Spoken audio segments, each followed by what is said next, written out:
Hello दोस्तों, मैं ओम शर्मा आप सभी का स्वागत करता हूं हमारे YouTube channel the A1 study पर। तो आज का टॉपिक बड़ा ही सीरियस टॉपिक है क्योंकि बांग्लादेश की तरफ से भारत को धमकी देना बहुत बड़ी बात है। और भारतीय सीमा पर आप लगा सकते हो, जो बांग्लादेश की सीमा है भारत से टच है, वहां पर गोरी मिसाइलें, जो पाकिस्तान की मिसाइलें तैनात करने की बात कर देना बहुत बड़ी बात है। सारी अपडेट बताएंगे एक एक करके। तो सबसे पहले यह हमारा टेलीग्राम, ये इसका स्कैन कोड, आप इसको स्कैन करके हमारे टेलीग्राम लिंक से जुड़ सकते हो। यदि यहां से स्कैन नहीं होता तो वीडियो के डिस्क्रिप्शन में सभी लिंक दिए होते हैं, चाहे टेलीग्राम हो, व्हाट्सएप या इंस्टाग्राम, आप हमसे कनेक्ट हो सकते हो।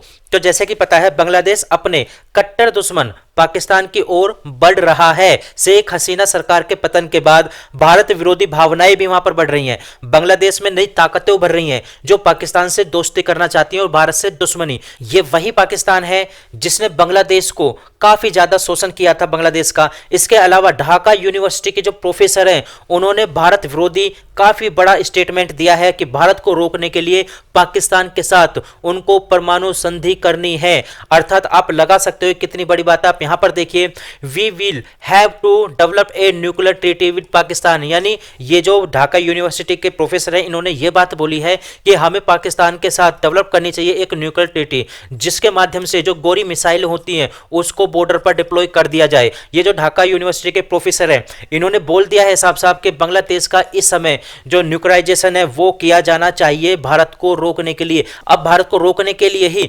पाकिस्तान के हाथ पकड़ने की बात यहां पर कहां से आ गई, और भारत को ये रोकना क्यों चाहते हैं, और क्यों चाहते हैं कि न्यूक्लियर पावर बांग्लादेश बने। आप लगा सकते हो जैसे ये स्टेटमेंट इनका निकलकर आता है, ट्विटर पर भी काफी ज्यादा ट्रेंड करने लगता है। आप यहां पर देखिए, we have to develop a nuclear treaty with Pakistan, Pakistan is the most reliable. आप लगा सकते हो पाकिस्तान को ये काफी ज्यादा ट्रस्टेबल, काफी ज्यादा विश्वसनीय मान रहे हैं, और भारत को क्या बोल रहे हैं कि भारत पर विश्वास नहीं किया जा सकता। आप सबसे पहले इनका ये बयान सुनिए जो इन्होंने बोला था ढाका यूनिवर्सिटी के अंदर। In order to change the Indian habitual perception, our only answer, as I feel, is nuclearization. Nuclearization does not mean that we have to be a nuclear power. Nuclearization, I mean that we have to develop a nuclear treaty with our former adversary, Pakistan. Pakistan is the most reliable, trustworthy security ally of Bangladesh. This is exactly what the Indians want us not to believe. This is exactly what Awami League wants us not to believe. But this is exactly what, Pakistanis, their herds burn out. They may not ask formally for forgiveness, but they don't want to see us become an Indian vassal. They will do anything, I can assure you, they will do anything to protect us from the Indians. तो आपने ये बयान सुना, इस बयान से आप अंदाजा लगा सकते हो कि आने वाली जनरेशन के मन में भारत के खिलाफ कितना बड़ा जहर वहां पर घोला जा रहा है। और वहां पर हिंदुओं का तो बड़ा ही बुरा हाल किया जा रहा है, क्योंकि मोस्टली हिंदू भारत में रहते हैं और हिंदू भारत का ही हमेशा समर्थन करते हैं, सपोर्ट करते हैं। इस वजह से वहां के हिंदुओं को भी मारा जा रहा है। वो वीडियो भी आप लोगों को दिखाएंगे। आप सबसे पहले ये सोचिए, ये जो बांग्लादेश के अंदर ग्रेट जियोपॉलिटिकल गेम खेला जा रहा है, ये किसके द्वारा खेला जा रहा है? क्योंकि इंडिया के खिलाफ खेला जा रहा है, तो इंडिया तो इसमें इंक्लूड होगा नहीं, लेकिन क्या पाकिस्तान, यूएस और चाइना के द्वारा यह गेम खेला जा रहा है इंडिया के खिलाफ? अब यदि चाइना पर बात की जाए सबसे पहले, तो मुझे नहीं लगता कि चाइना इसमें इंक्लूड होगा। कारण क्यों होगा चाइना इंक्लूड नहीं हो सकता? क्योंकि अभी रिसेंटली पता होगा कि इंडिया रसिया जाएगा ब्रिक्स सम्मेलन के लिए, और वहां पर चाइना भी आएगा। अब रसिया जो है, यानी पुतिन जो है, वो चाहते हैं कि इंडिया और चाइना दोनों एक साथ आए। यदि ये दोनों एक साथ आते हैं, ये किसके लिए सबसे ज्यादा थ्रेट होगा? ये अमेरिका के लिए ज्यादा थ्रेट होगा, क्योंकि चाइना और रसिया की अमेरिका से बिल्कुल नहीं बनती, भारत से थोड़ी बहुत बनती है। यदि भारत को अमेरिका से ये स्टेट यानी ये कंट्री काट लेते हैं, अपने साथ मिला लेते हैं ब्रिक्स सम्मेलन के माध्यम से, तो ये काफी ज्यादा थ्रेट होगा यूएस के लिए। अब यूएस गेम कैसे खेल रहा है? आप सबसे पहले यह अंदाजा लगाइए, यूएस गेम इस वजह से खेल रहा है, भारत को देखा जाए कंट्रोल करने के लिए, उधर चाइना को कंट्रोल करने के लिए। अब इधर आ जाओगे, भारत से इधर आओगे, जैसे हमने ये लगा ली, ये यहां पर भारत है, यहां पर क्या होगा? पाकिस्तान हो गया, और ये वाला हिस्सा क्या हो गया? बांग्लादेश का हो गया। अब बांग्लादेश, एक तरफ बांग्लादेश से कंट्रोल किया जाएगा, एक तरफ पाकिस्तान से कंट्रोल किया जाएगा, यानी भारत को कंट्रोल करने की बात की जा रही है। आपने भी देखा होगा रिसेंटली काफी ज्यादा एंटी इंडियन पीपल है अमेरिका के अंदर भारत के विपक्ष वहां पर जाकर मिल रहा है, और यूएस का एक जो डिप्लोमेट आते हैं यहां पर, वो भारत से मिलता है, एक डेलीगेशन भारत में आता है, वो किससे मिलता है? विपक्ष से मिलता है। तो कुछ ना कुछ तो गेम, कुछ ना कुछ तो खिचड़ी वहां पर पकड़ी है। और रिसेंटली बांग्लादेश के अंदर जो वहां के डिप्लोमेट हैं वो वहां पर जाने वाले, जिस पर अभी से ही बवाल खड़ा हो चुका है। आप यहां पर देख सकते हो यूएस ने सीधे सीधे बोल दिया बांग्लादेश को कि वो बांग्लादेश को $202 मिलियन देगा सहायता के तौर पर। जबकि आप लोगों को यह भी ध्यान होगा कुछ समय पहले यूएस ने पाकिस्तान को $102 मिलियन की सहायता दी थी कि आप यहां पर अपनी जो डेमोक्रेसी उसको मजबूत कीजिए। जबकि सबको पता है वो डेमोक्रेसी मजबूत तो करने वाला है नहीं, वो किस पर ये डिपेंड करेगा? वो आतंकवाद पर डिपेंड होता है, क्योंकि वो आतंकवाद को बढ़ावा देता है भारत के खिलाफ।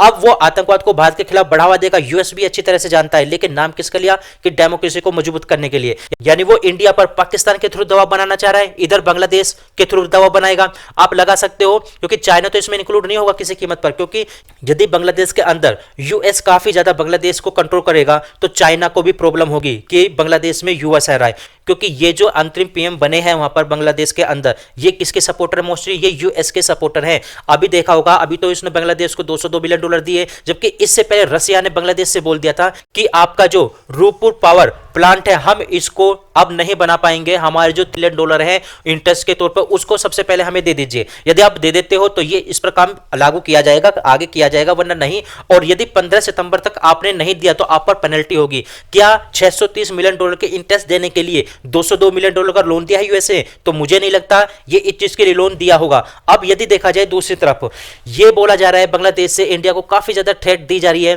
कि free Bengal from Modi rule. अब इनसे सबसे पहले ये पूछो कि बंगाल के अंदर मोदी रूल कौन सा लग गया? वहां पे तो ऑलरेडी सीएम है ममता बनर्जी, तो बंगाल के अंदर वहां पर कौन सा रूल लग गया? अब ये बात बोलिए कि बंगाल को फ्री कर दो मोदी के रूल से। दूसरी तरफ ये बोल कौन रहा है? सबसे पहले ध्यान देना, तो ये वही व्यक्ति बोल रहा है जो एक टेररिस्ट है। शेख हसीना के जाने के बाद जेल के अंदर जो भी मोसी टेररिस्ट है उनको छोड़ दिया जाता है, अब यही लोग बोलते हैं। दूसरी बात बोलते हैं ये व्यक्ति कि पाकिस्तान के साथ मिलकर सहायता की जानी चाहिए और जम्मू कश्मीर को भी इंडिपेंडेंस घोषित कर दिया जाना चाहिए। जो बंगाल के लिए बोला जा रहा है वही जम्मू कश्मीर के लिए बोला जा रहा है। अब यदि हिंदुओं का हाल देखें बांग्लादेश के अंदर तो काफी ज्यादा बुरा हाल है। आप यहां पर देख सकते हो, हिजाब और बुर्का पहनो या बांग्लादेश छोड़ दो, ये हिंदुओं पर वहां पर दबाव बना जा रहा है। बांग्लादेश के जो बाजार है वहां पर सरेआम हिंदू लड़कियों को टारगेट किया जा रहा है।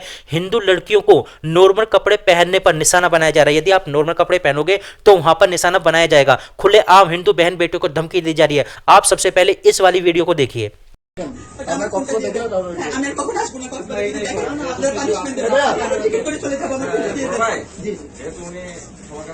আমি এখন টিকিট করে চলে যাবো। পরশুদিন আসছি ভাই, সব ডকুমেন্ট চেক করে দেখেন আপনি। আমি আপনাদের এটা বুঝলে কিন্তু দৌড়ে পালাইতাম, আমি বুঝি নাই, সেজন্য আমি আস্তে আস্তে যাচ্ছি। আজকে পালাই কালকে আবার আসছেন? আচ্ছা বোন আপনার, না আমি তো আমার নাম আইডি মুসলিম। জি এখানে আমার ডকুমেন্ট আছে, চেক করে দেখেন। আমার এগুলো করে আসলে এগুলো করে এগুলো পরিস্থিতিতে শিকার মানুষ, আমি তো শিকার আমি শিকার এগুলো সব করে লিখতে চাইছি, এগুলো সাথে বলে করতে পারতে আমি আমাকে হ্যান্ডেল করতাম না পালায়, বাট আমি বুঝতে পারিনি পরিস্থিতি শিকার আপনাকে অন্য কিছু করে নাই, আপনি অন্য কাজ করতে পারেন না। আমি এখন আপনি মোবাইলটা দিয়ে দেন, আমি এই মুহূর্তে টিকিট করে চলে যাবো।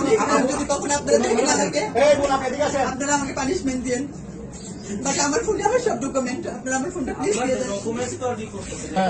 আমি এখন টিকিট করে চলে যাবো। অন্যায় করেছি, আমি সরি বলতেছি, আমি এখানে এসেছি, আমার অন্যায় হয়েছে। আমি আজকে ফ্রিজে স্টে করতেছি এখানে।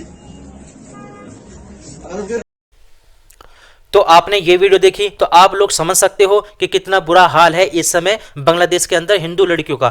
अभी ये दोनों जो वीडियो है मैं इनको नहीं चला सकता, नहीं दिखा सकता, क्योंकि यूट्यूब के कुछ रेगुलेशंस होते हैं, उनके आधार पर मैं ये नहीं चला सकता, क्योंकि इसमें काफी ज्यादा वायलेंस दिखाया गया है। हिंदू लड़कियों को पीटा जा रहा है, मारा जा रहा है। क्यों? क्योंकि आप बुर्का नहीं पहन रहे, इस आधार पर। फिर देखा जाए मोदी जी ने भी काफी ज्यादा हुंकार भरी है इस बात को लेकर कि भारत के अंदर काफी ज्यादा रोहिंग्या बसे पड़े हैं, बांग्लादेशीज बसे पड़े हैं, उनके लिए भी काफी ज्यादा हुंकार भरी है। आप सबसे पहले यहां पर देखिए, इस समय झारखंड में रोहिंग्या और बांग्लादेश के अवैध घुसपैठ राज्य का सबसे बड़ा खतरा बना हुआ है। ये कौन बोलता है? मोदी जी बोलते हैं। आप सबसे पहले इस वीडियो को सुनिए। इस समय झारखंड का बहुत बड़ा मुद्दा घुसपैठ हर झारखंडी के लिए चिंता का विषय बना हुआ है। नौजवान बेटियों के हर मां बाप के लिए रात की नींद उड़ाने वाला बना है। 2-3 दिन पहले ही झारखंड हाईकोर्ट ने एक स्वतंत्र पैनल से घुसपैठ की जांच के आदेश दिया है। लेकिन यहां जेएमएम सरकार ये मानने के लिए तैयार नहीं है कि झारखंड में घुसपैठ हो रही है। भाइयों और बहनों, आज संथाल परगना और कोल्हान में बांग्लादेशी और रोहिंग्या घुसपैठ बहुत बड़ा खतरा है। तो आपने ये वीडियो सुनी, तो इस वीडियो के आधार पर आप अंदाजा लगा सकते हो कि मोदी जी भी, जो भारत के प्राइम मिनिस्टर हैं, वो भी इस समय घुसपैठियों को लेकर काफी ज्यादा चिंताजनक हैं, काफी ज्यादा नाराज हैं और उस पर एक्शन लेने की तैयारी है, एक्शन लेने के मूड में हैं। तो फिलहाल देखा जाए भारत और बांग्लादेश के जो रिलेशन है दिन प्रतिदिन बिगड़ते जा रहे हैं। अब आगे क्या रिएक्शन होगा इंडिया सरकार का, जो इंडियन गवर्नमेंट है, और बांग्लादेश का क्या होगा। तो हमारी क्लास यहीं तक थी। आप लोग कैसे लगी जरूर बताना, लाइक सब्सक्राइब करना बिल्कुल मत भूलना। Thank you.